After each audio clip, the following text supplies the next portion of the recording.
Revitalizing abandoned mills in India. The case of Tamil Nadu.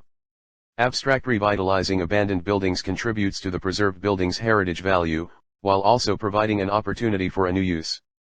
On the other side, art-driven adaptive reuse focuses on a unique type of adaptive reuse that promotes art and communal spaces. Based on the requirements, a representative building is selected, and a concise proposal for its resurrection is proposed. In addition, depending on the conditions of the sample building, this dissertation gives a set of basic rules. Terracotta flooring, interior painted white and boards installed for hanging artworks. Sufficient lighting, etc. 1.1 Aim. 1.2 Research objectives. Keywords: sustainable techniques, renovate, open grounds. Introduction. Countries are constantly evolving with the state architecture to which they have to respond. Growth, expansion, social and urban development, as well as new development techniques, all present opportunities as a result of transformation.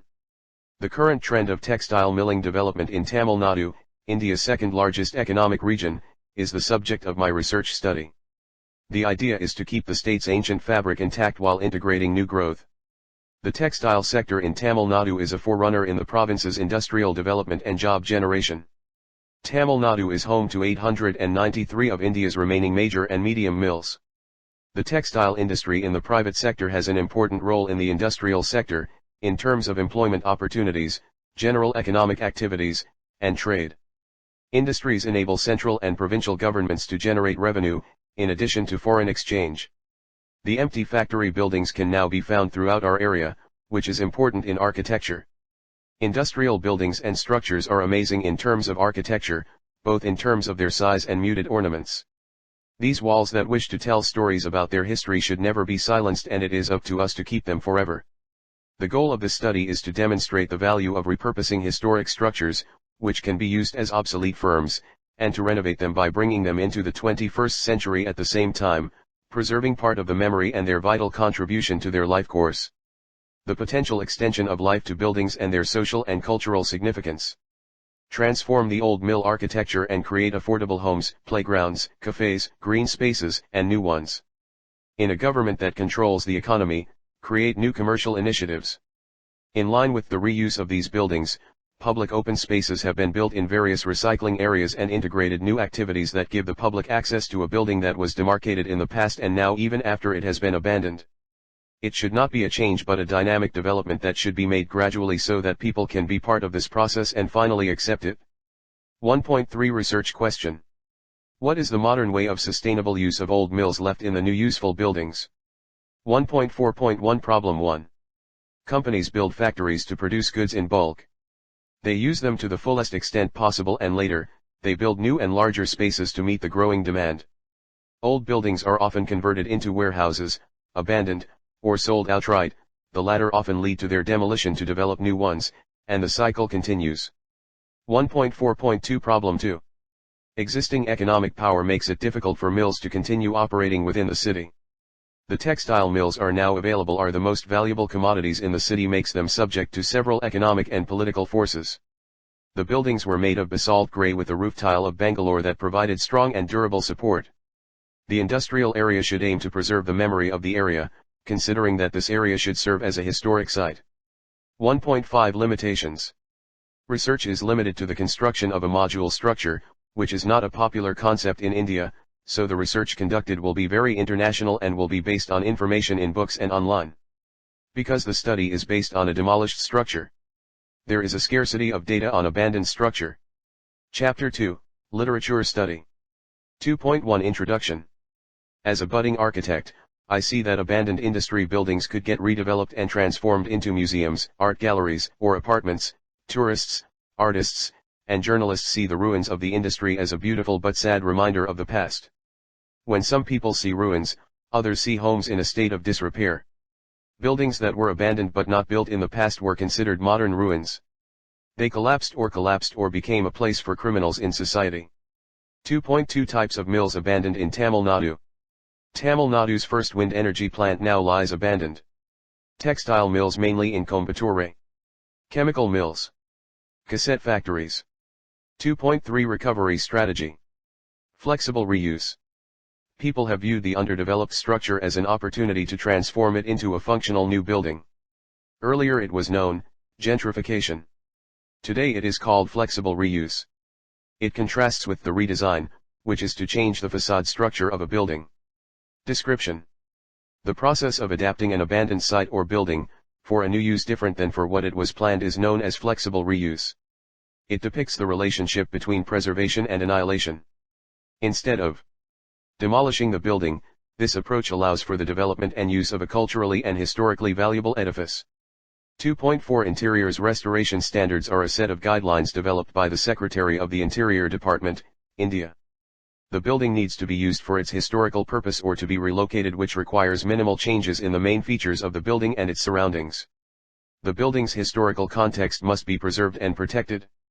It is wise to avoid eliminating historical items or changing features and areas that represent the structure. Most constructions will change throughout time, nevertheless, those alterations that have historical importance must be conserved and protected. Chemical or physical treatments that harm historical objects, such as sandblasting, should be avoided unless essential. If necessary, buildings should be overcleaned using the most adaptable means possible. The project's impact on important archaeological resources must be protected and conserved.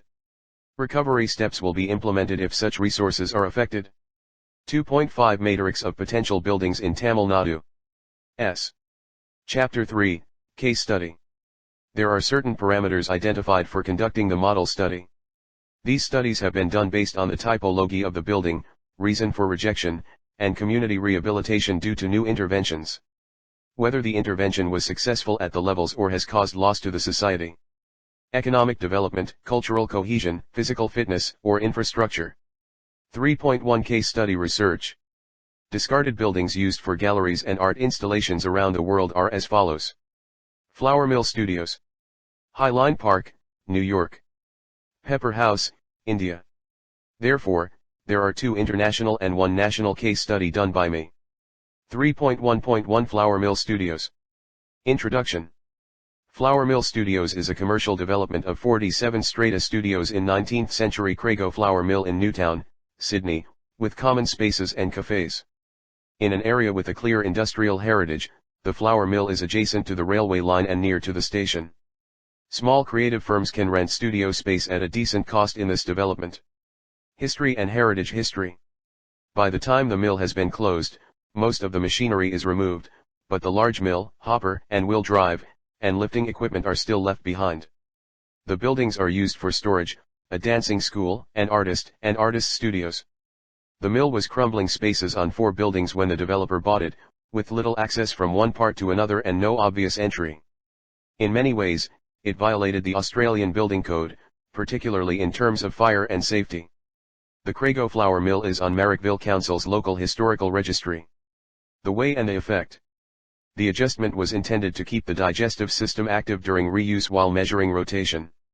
A large, new entrance yard and a state-of-the-art cafe have an impact on road conditions and the urban environment. The new rotating line begins at the road's front and proceeds to a central course with an elevator, stairs, and utensils, and an east-west circulation spine connecting portions with varying levels. This modified system involves opening up each floor and constructing internal corridors. Flour Mill Studios near the paved courtyard. Opportunities. The flour mill, itself serves as an opportunity. Structure of thick logs and beams, along with metal tools and residual equipment. They can be a desirable employer in the target market.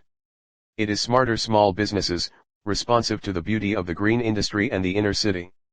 It is smarter small businesses, responsive to the beauty of the green industry and the inner city. Natural steps. The carpets are made of recycled PET bottles.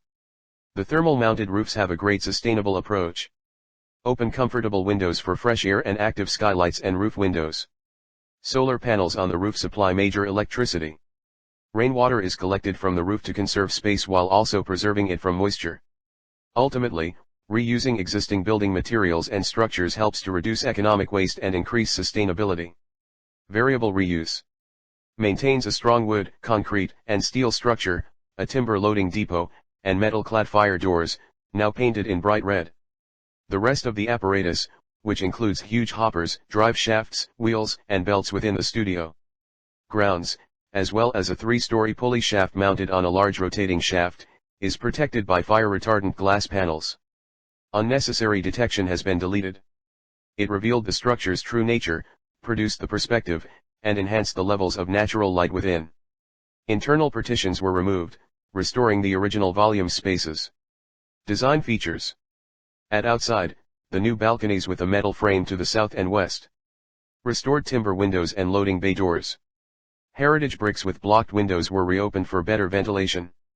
New groundbreaking entrance yard with original metal structure and loading area. Exposed wood or steel beams and columns in their usual location. The first floor is made out of a combination of wood and polished concrete. Each level's kitchen shared balconies. Equipment replacement, slick fire doors, and interpretation signboards. At a studio, paint solid entry doors with glazed aluminum side panels. Studios recycle floor carpet and concrete finish. Fluorescent lighting suspended through the exposed cable system. 3.1.2 Highline Park, New York. Introduction. Highline Park, also spelled Highline Park, is 1.45-mile-long line park. The top line has been redesigned and planted as a green area and rails to trail park, promoted by the promenade planted near Paris. The High Line proves that a specific reusable site is a fully functional one that combines both flexibility and continuity. Reasons for dismissal. Trains were built in the 30s and used until the 80s. It was discontinued for nearly 25 years until the rehabilitation work began. At that time one half of the tracks were cut off. Diller Scofidio plus Renfro is the architect behind the High Line project. It is a design office of various components, which has a visionary effect of the combinations of landscapes, functions, and building materials in this work. Approach. The program aims to restore the abandoned railway building to revitalize the neighborhood and build a community park. From 2009 to 2015, it was completed in 3 stages. The final phase, in which roads were built, was finished last year. Objectives? Integrating the environment with building materials and greenery as a major of the experience. Develop a sense of length by designing to experience different lengths of time in the pedestrian space. They had a careful sense of size and scale while designing the visual space. By using of 201 plant species were incorporated into building materials to give various impacts: wild, cultivated, close, and social habitats. Design. This proposal includes more than a dozen access points to the main park. Whatever entry point is made, the important part will attract users to spend time exploring the entire park. Features. Pavement. Encouraged by a wild area with seed left over after the lines were discarded, the team is developing a paving system that promotes natural growth that creates a no-frills environment. Agritecture strategy, agricultural part, structural part. Seats. Peel-up technology is utilized to keep the chairs in order. Train tracks. Before the new upper line location became operational, every aspect of the structure was inspected and maintained to ensure structural strength. The pieces of the train were been removed. It was marked and mapped for later restoration to its original position as a compact plant plot. Light. Energy-saving LED lights gradually illuminate the park's walkways, allowing the eyes to acclimate to the ambient light of the metropolitan sky. The subway is illuminated by the lights built beneath the High Line. Location. In the large garden, the soil was brought in and distributed to some places. A crew of horticulturalists planted over 100 plant species chosen from the East Coast to meet the architect's plans. 3.1.3 Pepper House, Kochi. Introduction. Pepper House is a marine historical site on Kalvathai Road, which connects Fort Kochi and Bazaar Road. The building contains 2 historic go-down, an Indian word meaning storage area next to the booth, one facing the road and the other facing the water. The 2-story clay roof are separated by a large courtyard, which was once used for storage and is now used as a courtyard cafe, gallery, art studio, and event space to create a multi-purpose space to manage and promote year-round visual arts in Kochi. Build before flexible reuse. The structure contains a central courtyard with seating on all sides. The center yard was used for pepper loading, unloading, and drying. 2 levels were constructed on each of the 3 sides, with 1 floor on the 3rd story. For the construction, laterite, woods, stones, and glasses were employed. It is supported by wooden columns and has a smooth traditional hardwood roof with Mangalore tiles. Build for reusability. Private ownership currently owns a mixed-use building, library, design store, cafe, biennale venue. The ramp from the street begins with a step that provides easy access to the wheelchair in the building. The library and cafe's layout encourages people to spend more time inside the building. Artists from all over the world who could come and run their classes were one of its best venues to design as workshops. Your yard plan adds fresh air and lighting to all display halls. Planting with mountains stretched on the wall creates the appearance of an ancient rustic building. Build after flexible reuse currently has mixed use, library, design store, cafe, biennale location, under private ownership. The building has good stability and has minor flaws, such as the demolition of the wooden floor. Additional changes include repaired roof, floor material replacement, paint, and additional steel beams for stability. 3.2 Analysis.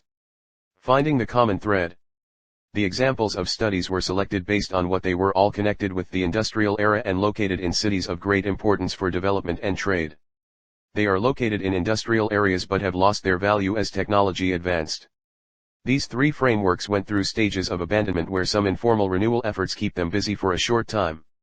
It is evident in each study as a manifestation of structural changes or remodeling scars. So, it is concluded, that people would be better off associating well-constructed buildings with cloth than buildings that adhere to the same thumb. Viewing. The three primary heads can be subjected to a final examination. Sociocultural. Economics. Physical/infrastructure. Case study. Sociocultural. Economic. Infrastructural. Flour Mill Studio. Sydney. New jobs for artists and performers. People began viewing art as a real-time job. Value of land increased. Addition of structural elements to make the building stronger. Introduction of new character. Highline Park. New York. The number of community places was increased, and as a result, the quality of life rose significantly. Small businesses increased.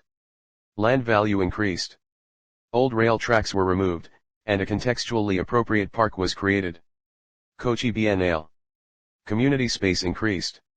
A sense of third place instilled. No elite were participatory. A cleaner city. Less public menace like drugs etc. Small vendors were benefited. Homestays were benefited. Restaurants made income.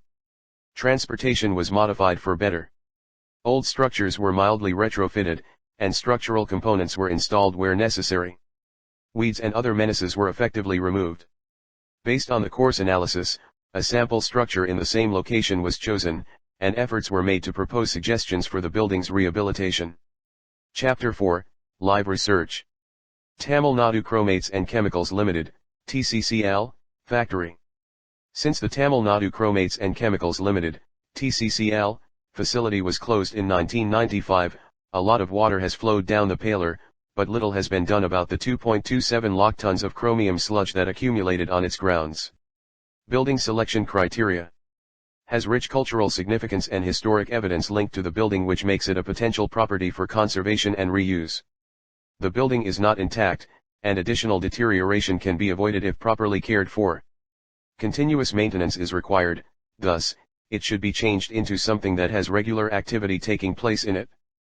4.1 Location. Ranipet, more than 25 years after a factory's shutters were withdrawn, chromium sludge left behind contaminated groundwater. While a plan to discard hazardous garbage and cleanse water accumulates dust, officials are concerned about how to pay for the cleanup. Structures with considerable damage can be reconstructed using the same materials as before.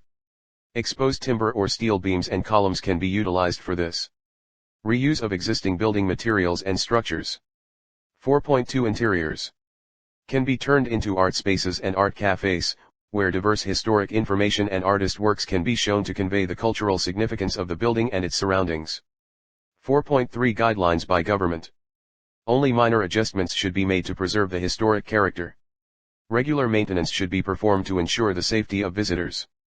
Architectural details, finishes, materials, and construction methods should be preserved. The addition of inner walls should not result in structural alterations that are large enough to change the identity of the structure. If mending is not possible, damaged or degraded elements may be replaced or even reconstructed. Landscaping must complement the surrounding and natural landscape must be allowed to flourish in a controlled manner. Ambience must be maintained from outside as well as inside. Chapter 5, Conclusion. The study's findings indicate that flexible reuse is one of the finest strategies to renovate a building without compromising its integrity. Anything the designer can do to extend the life of the structures should be done. Buildings with a strong foundation and a structural structure are the greatest candidates for reuse. A historically significant structure has remained in its location for a long period, and as a result, it has layers of local context and extra history. They are in the middle, have a strong feeling of community, all of the required resources, and are already constructed. The significance and breadth of reuse related to art are attempted to be understood via this research. In this approach, a wide range of foreign and Indian issues have been investigated. Contributions from these case studies have also been accepted to regain the discarded structure identified by these characteristics. The research sheds light on the need for art-driven growth via building public spaces, as well as their significance in creating a lively city. The numerous strategies that were employed end up being adopted, in a sample structure that meets these criteria for larger expansion. And certain guidelines are being developed to help with this.